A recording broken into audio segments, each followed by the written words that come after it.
Hello students, welcome again to our channel sun physics. आज हम +1 का टॉपिक स्टार्ट करने वाले हैं, यूनिट 3 लॉज ऑफ मोशन। इसमें सबसे पहला टॉपिक है अरिस्टोटल फॉल्सी। इससे पहले मैं आपको ये बता दूं कि जो आज मॉडिफिकेशन आया था, मैंने एक वीडियो डाला भी था कि कितना सिलेबस +1, +2 और 10th से डिलीट कर दिया गया है। उसमें एक टॉपिक फोर्स भी है, उसके फर्स्ट लॉ और सेकंड लॉ को डिलीट कर दिया गया है, लेकिन मैं इस वीडियो में वो तीनों लॉ ब्रीफली कवर करूंगा क्योंकि इससे आगे बढ़ने के लिए हमें उन लॉज की जरूरत पड़ेगी। हाँ, उनमें ज़्यादा डिटेल में मैं नहीं जाऊंगा, बस बाय डेफिनेशन मैं उन तीनों जो लॉज ऑफ मोशन है, जो लॉ ऑफ फोर्स है, उनको एक्सप्लेन करूंगा, जो न्यूटन लॉ ऑफ मोशन है। ठीक है, उससे पहले मैं अरिस्टोटल फॉल्सी बताता हूं। फॉल्सी का मतलब होता है भ्रम। भ्रम की स्थिति कब पैदा होती है? भ्रम मतलब होता है गलतफहमी, और वो कई बार जब हमें पूरी जानकारी नहीं होती तो हमें गलतफहमी हो जाती है, जैसा कि अरिस्टोटल को हुई थी। किस बारे में है ये?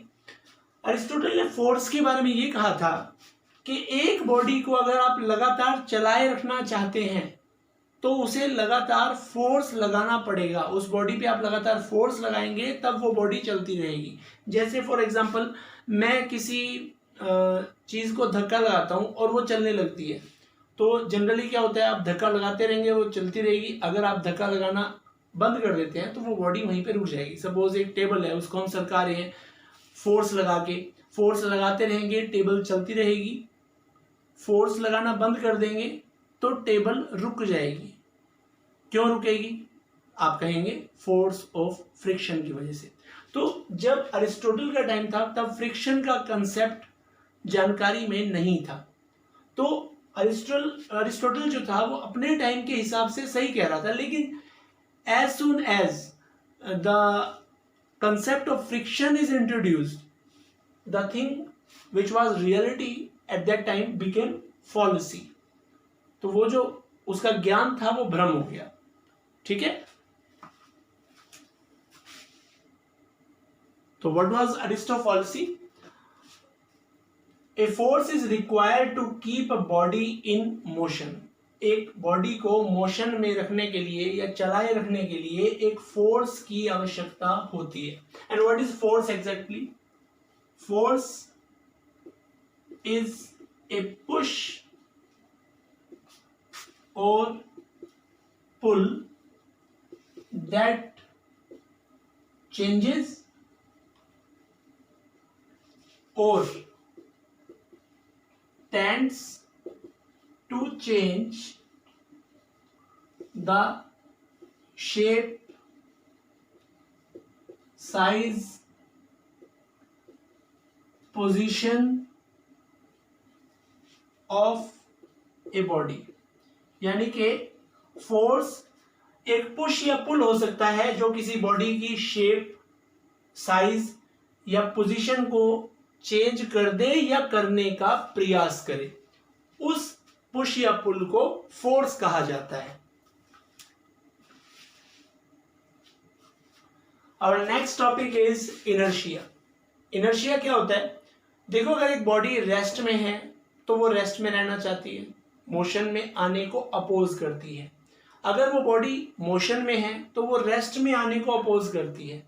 तो बॉडी की वो प्रॉपर्टी जिसकी वजह से वो अपनी प्रेजेंट स्टेट में ही रहना चाहती है, रेस्ट में है तो रेस्ट में रहना चाहती है, मोशन में है तो मोशन में रहना चाहती है, और अपनी स्टेट में होने वाले चेंज को अपोज करती है, किसी भी परिवर्तन का विरोध करती है, वो प्रॉपर्टी इनर्शिया कहलाती है। देखिए, definition wise, the property of a body by virtue of which it opposes any change in its state of rest और of uniform motion is called inertia. अब इनर्शिया की मेजर क्या है? Mass is the measure of inertia. That means अगर किसी body का मास ज्यादा है तो उसका इनर्शिया ज्यादा है। इनर्शिया ज्यादा होने के कारण वो अपनी अवस्था में होने वाले परिवर्तन का विरोध ज्यादा करेगी। यानी कि हम एक बॉडी लेते हैं जिसका मास 2 किलोग्राम है, एक बॉडी जिसका मास 10 किलोग्राम है, तो 10 किलोग्राम को अगर वो रेस्ट में है तो मोशन में लाना मुश्किल होगा as compare to the body of mass 2 kilogram. ऐसे ही अगर दोनों बॉडीज मूव कर रही हैं 2 किलोग्राम वाली भी और 10 किलोग्राम वाली भी, तो रोकने में ज्यादा एफर्ट किसको लगेगा? 10 किलोग्राम वाली को, क्योंकि 10 किलोग्राम वाली में मोशन में है तो वो मोशन में ही चलना चाहेगी, रेस्ट में आने को भी अपोज करेगी, और 2 किलोग्राम वाली से ज्यादा करेगी। तो इसलिए इनर्शिया किसका ज्यादा हुआ? जिस बॉडी का ज्यादा मास होता है उसका ज्यादा इनर्शिया होता है। That's why we can say that mass is the measure of inertia. और अब जैसे मैं आपको बोल रहा था कि हम न्यूटन के तीनों लॉज करेंगे बस डेफिनेशन वाइज। तो न्यूटन लॉ ऑफ मोशन में फर्स्ट लॉ है लॉ ऑफ इनर्शिया। अभी हमने इनर्शिया की डेफिनेशन पढ़ी है। A body continues to be in its state of rest और of uniform motion unless compelled by an external force to change that state. यानी कि जब तक किसी बॉडी पे कोई फोर्स ना लगाया जाए तो वो अपनी जिस स्टेट में है उसी में रहता है। रेस्ट में है तो रेस्ट में रहेगा, मोशन में है तो मोशन में रहेगा। कब तक? जब तक उस पे कोई और फोर्स ना लगाया जाए जो उसकी उस स्टेट को चेंज कर दे। देखिए सेकंड लॉ क्या है? इसे हम लॉ ऑफ मोमेंटम भी कहते हैं। The time rate of change of linear momentum of a body is directly proportional to the net applied force on the body. मानने की बात है बॉडी का मोमेंटम पहले p था, dt टाइम के अंदर चेंज इन मोमेंटम हो गया dp, तो rate of change of momentum कहलाएगा dp बाय dt। और डेफिनेशन के हिसाब से ये जो rate of change of momentum है that is proportional to applied force, या फिर f is equal to k dp by dt। Calculation से हमें पता चलता है कि k की वैल्यू होती है 1, तो f बराबर आ जाएगा dp बाय dt। अब इसमें क्योंकि मोमेंटम इन्वॉल्व है इसीलिए हम इस सेकंड लॉ को लॉ ऑफ मोमेंटम भी कहते हैं। I am repeating it again. जो dp बाय dt है उसे हम बोलेंगे rate of change of momentum, और बाय डेफिनेशन वो rate of change of momentum जो है वो बॉडी पे लगाए गए फोर्स के प्रोपोर्शनल होता है। यानी कि एक बॉडी पे जितना ज्यादा फोर्स लगाया जाएगा उसका मोमेंटम उतनी तेजी से चेंज होगा। Rate of change of momentum का मतलब यही है कि कितनी तेजी से उसका मोमेंटम चेंज हो रहा है। तो जितना ज्यादा फोर्स उतनी तेजी से बॉडी का मोमेंटम चेंज होगा।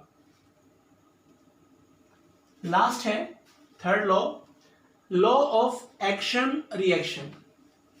बहुत इजी सा है।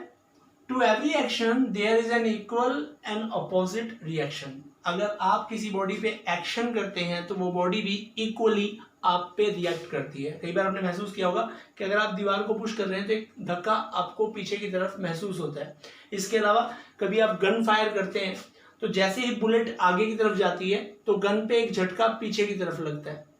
सपोज आप बोट से उतर रहे हैं तो जैसे ही आप पैर को झटका देके आगे की तरफ जाते हैं तो बोट पीछे की तरफ जाती है। दैट मीन्स सारे ही केसेस में यहाँ पे क्या हो रहा है, एक एक्शन है और उसका रिएक्शन है। लेकिन एक बात ध्यान रखिए, एक्शन और रिएक्शन दो अलग बॉडीज पे लगता है। इसीलिए हम अगर एक बॉडी पे एक्शन और रिएक्शन दोनों लगते हैं रिजल्ट जीरो हो जाता।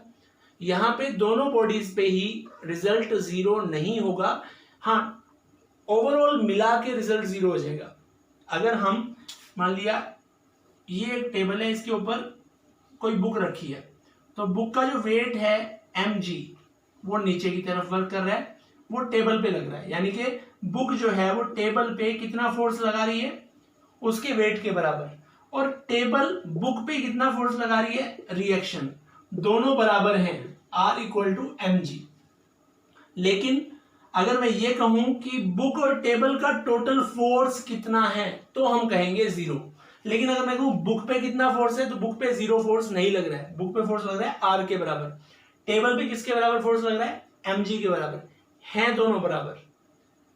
दोबारा इस कंसेप्ट को समझिए, एक्शन और रिएक्शन जो है वो दो अलग अलग बॉडीज पे लगते हैं, एक ही बॉडी पे दोनों फोर्स नहीं लगते।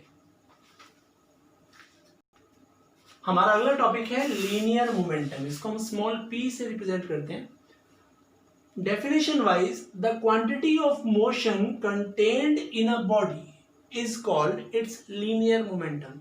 एक बॉडी में कितना मोशन होता है वो उसका लीनियर मोमेंटम कहलाता है। जितना मोशन होगा उतना वो एक चीज को हिट करने में एफर्ट करेगी। देखिए, ये दो बातों पर डिपेंड करता है मोमेंटम, एक मास पे और एक वेलोसिटी पे। तो basically momentum is the product of mass and velocity. सोच के देखिए, अगर आप मास बढ़ाएंगे बॉडी का तब भी उसमें अमाउंट ऑफ मोशन बढ़ेगा, वो सामने वाली चीज को ज्यादा एफर्ट से हिट कर सकती है। और अगर मास फिक्स रखते हैं, वेलोसिटी बढ़ाते हैं, तब भी वो सामने वाली चीज को ज्यादा एफर्ट से हिट कर सकती है। इसका मतलब मास और वेलोसिटी दोनों चीजों पे मोमेंटम डिपेंड करता है। और इसकी यूनिट हो जाएगी किलोग्राम मीटर पर सेकंड। अब ये तीन क्वांटिटी हैं इस फॉर्मूले के अंदर। जब हम ग्राफ ड्रॉ करते हैं तो किन्हीं दो क्वांटिटीज में ड्रॉ करते हैं और तीसरी क्वांटिटी को कांस्टेंट रखा जाता है। जैसे अगर मैं यहां पे v और p में ग्राफ ड्रॉ करता हूं m को कांस्टेंट रखते हुए, तो ग्राफ आएगा स्ट्रेट लाइन, क्योंकि अगर मैं यहां से m को कांस्टेंट रखता हूं तो p प्रोपोर्शनल टू v हो जाता है। तो इसका मतलब जितनी ज्यादा वेलोसिटी होगी उसका मोमेंटम बॉडी का उतना ही ज्यादा होगा। इसी तरह से अगर मैं क्या करता हूं, मास और मोमेंटम में ग्राफ ड्रॉ करता हूं keeping velocity as constant, again it will be a straight line. लेकिन अगर मैं मोमेंटम को कांस्टेंट रखूं और मास और वेलोसिटी में ग्राफ ड्रॉ करूं तो उस हिसाब से जो वेलोसिटी है that will be inversely proportional to mass. तो ग्राफ जो आएगा, इधर हम मास ले लें, इधर वेलोसिटी ले लें, इस तरह का ग्राफ आता है। इसमें p जो है वो कांस्टेंट है। ये ग्राफ की नॉलेज होना आपको बहुत जरूरी है। आई होप यहां तक का टॉपिक आपको क्लियर हुआ होगा। इसमें अगर आपको कोई डाउट है तो आप मुझे कमेंट में कोई भी क्वेश्चन पूछ सकते हैं, आई विल आंसर दैट। और अगर आपको ये वीडियो अच्छा लगा हो तो please like, share and subscribe.